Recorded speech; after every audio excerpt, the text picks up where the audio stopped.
The Cat and the Mouse in Partnership. A cat had made acquaintance with a mouse, and had spoken so much of the great love and friendship she felt for her, that at last the mouse consented to live in the same house with her, and to share in the housekeeping.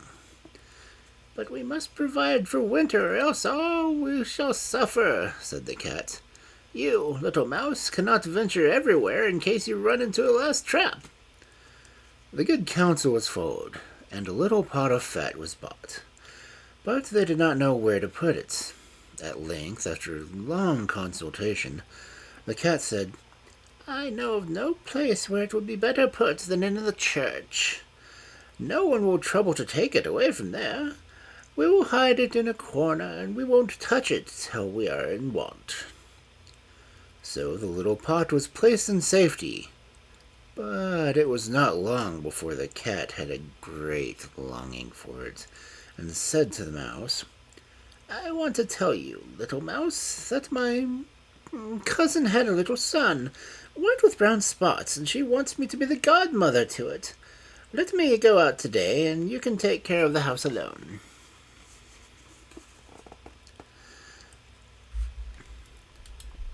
"Yes, certainly," replied the mouse. "And when you eat anything, think of me. I should very much like a drop of red christening wine."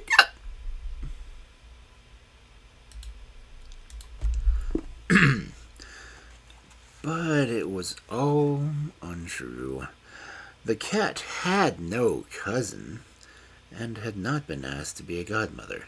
She went straight to the church and slunk into the little pot of fat and began to lick it, and licked the top off. Then she took a walk on the roofs of the town, and looked at the view, stretched herself out in the sun, and licked her lips whenever she thought of the little pot of fat. As soon as it was evening, she went home again. "Ah, here you are again," said the mouse. "You must certainly have had an enjoyable day." "It went off very well," replied the cat. "What was the child's name?" asked the mouse. "Top off," said the cat dryly. "Top off," echoed the mouse. "It is indeed a wonderful and curious name. Is it in your family?" "What is odd about it?" said the cat. "It is not worse than bread thief, as your godchild is called." Not long after this, another great longing came over the cat, and she said to the mouse, "You must be kind enough to look after the house alone, for I've been asked a second time to stand godmother, and as this child has a white ring around its neck, I cannot refuse." The kind mouse agreed, but the cat slunk under the town wall to the church and ate up half of the pot of fat. "Nothing tastes better," she said, "than what one eats by oneself." And she was very much pleased with her day's work. When she came home, the mouse asked, "What is this child called?" Half gone," answered the cat. "Half gone? What a name! I've never heard it in my life. I don't believe it's in the calendar." As soon as the cat's mouth began to water once more after licking her business, "All good things come in three," she said to the mouse. "I have again to stand godmother. The child is quite black and has very white paws, but not a single white hair on its body. This only happens once in 2 years. So you will let me go out?" "Top off, half gone," repeated the mouse. "They're such curious names. They make me very thoughtful." "Oh, you can sit at home in your dark gray coat and your long tail," said the cat, "and you get fanciful. That comes of not going out in one day." The mouse had a good cleaning out while the cat was gone, and made the house tidy, but the greedy cat ate the fat up every bit. "When it is all gone, one can be at rest," she said to herself. and at night she came home sleek and satisfied.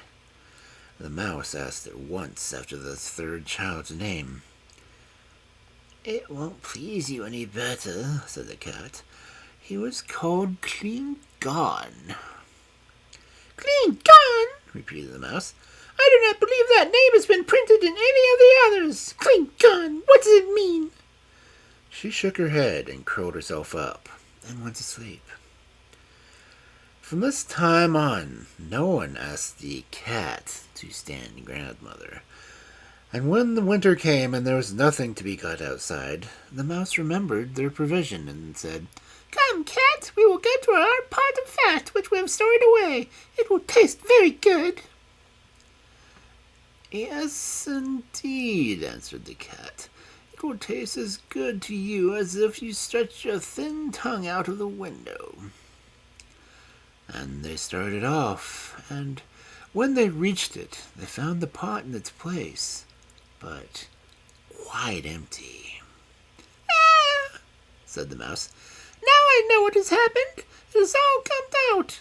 You are the true friend to me. You have eaten it all, and you stood godmother. First the top off, then the half of it gone, then—" "Will you be quiet?" screamed the cat. "Another word, and I will eat you up." "Clean gone!" was already on the poor mouse's tongue, and scarcely was it out than the cat made a spring at her, seized her, and swallowed her. You see, that is the way of the world.